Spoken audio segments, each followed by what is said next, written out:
USA Warrior Stories is a not-for-profit organization designed to record, archive, and share videos of veteran stories, to help veterans make a connection with one another and to help us all better understand their sacrifices for our freedoms.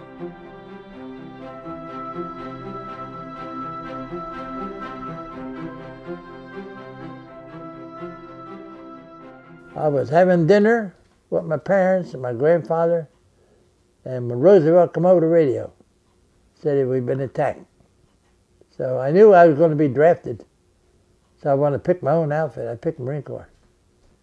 From Paris Island, like I told you, I was at the induction from the street corner like I was just a kid on the street, teaching to be a Marine. It's tough. And then we went to, after training, 6 or 8 weeks, then we went over to North Carolina, New River, North Carolina. There, they put me in the machine gun section. I had a squad. They carried the ammunition, the tripod. I carried the machine gun where we set it up. So we went through training with a machine gun. But as later on, your life expectancy isn't too good on the machine gun. They figure 15, 20 seconds, they'll kill you.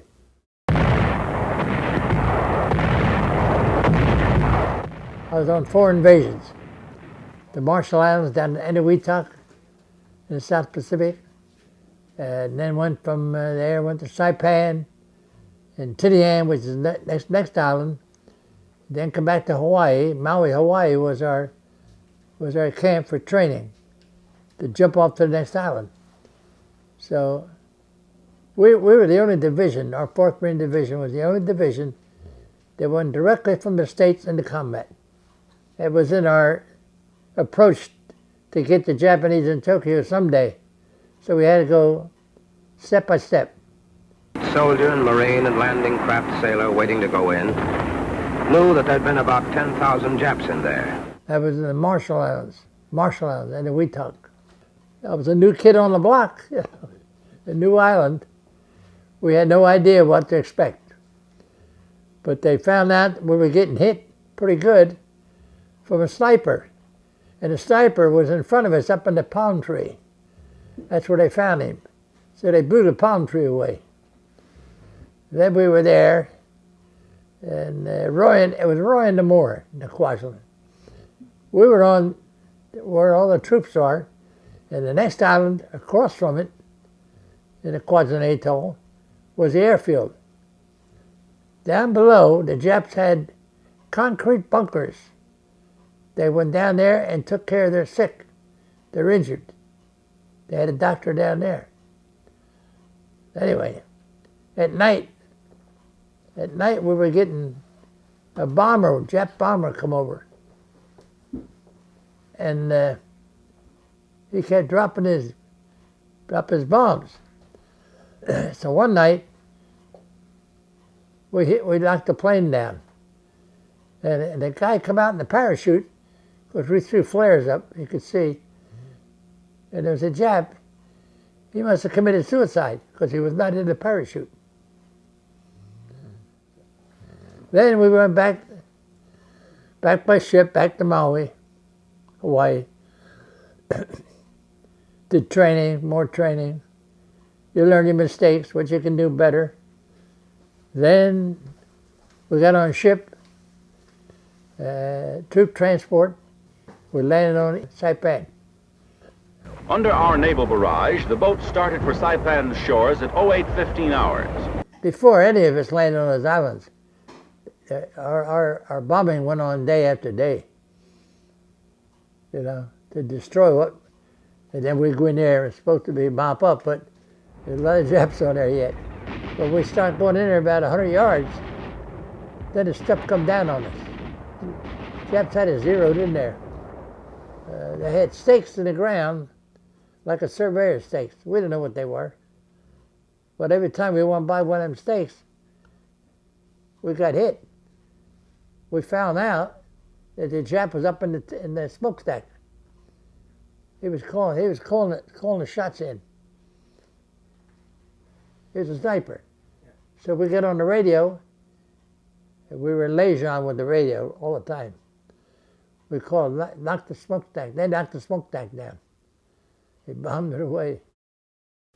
We had an objective to get to the, and we were taught Marines always go to high ground. Always high ground. There was one hill there was a big obstacle. It was called Hill 500. Before we got to the hill, the Japs had machine guns down in the valley, one on the right, one on the left. And as we're going through there, they were shooting at us, killing people. And we were instructed not to stop and pick them up. They'll get the word, and whoever's in the back, the corpsmen and so forth, will get them later. Don't stop. Keep them on. They get to that hill.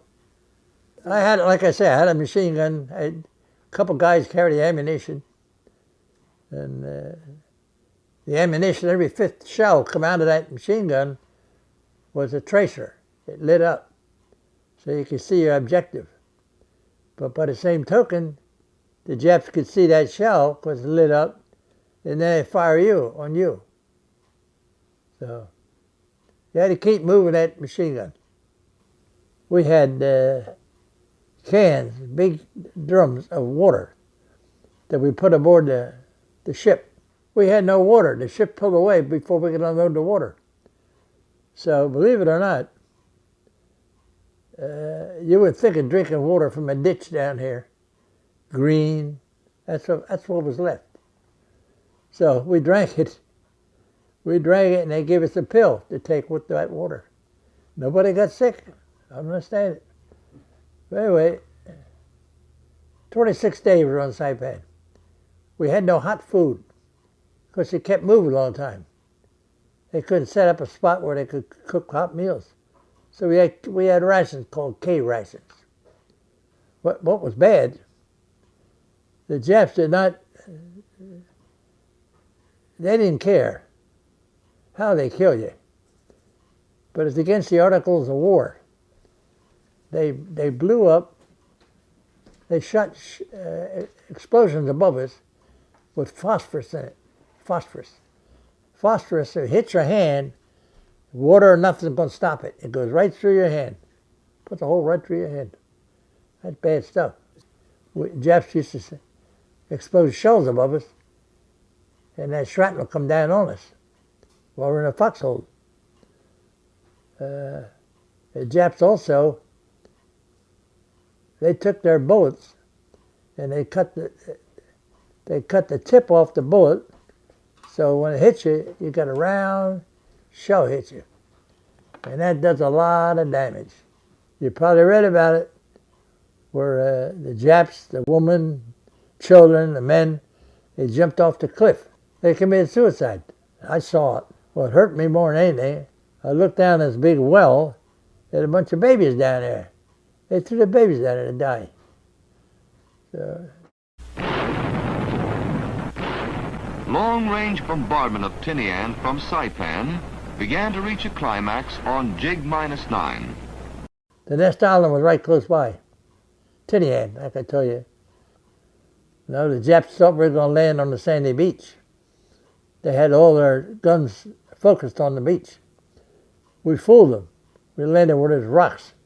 When we got off our landing craft, I was up to my waist in water, holding my machine gun above you. The morning of Jig+1 found the field strewn with enemy dead. The Japs had lost more than 500 killed and several tanks knocked out. So we got on Tinian, we secured Tinian, and Tinian later on, Navy ship come in there and brought the atomic bomb in. We didn't know what it was. We got back on our ship and back to Maui again. See, Maui was our rest camp, supposedly, where you retrain, more training. So there, they wanted me to train with something else, a bazooka. Well, they put a shell in the guy puts a shell in where you put the shell in, when you fired a bazooka, it's like a big shell. And we train with rock piles, blow rock piles apart. A bazooka will knock anything down. It's a powerful thing.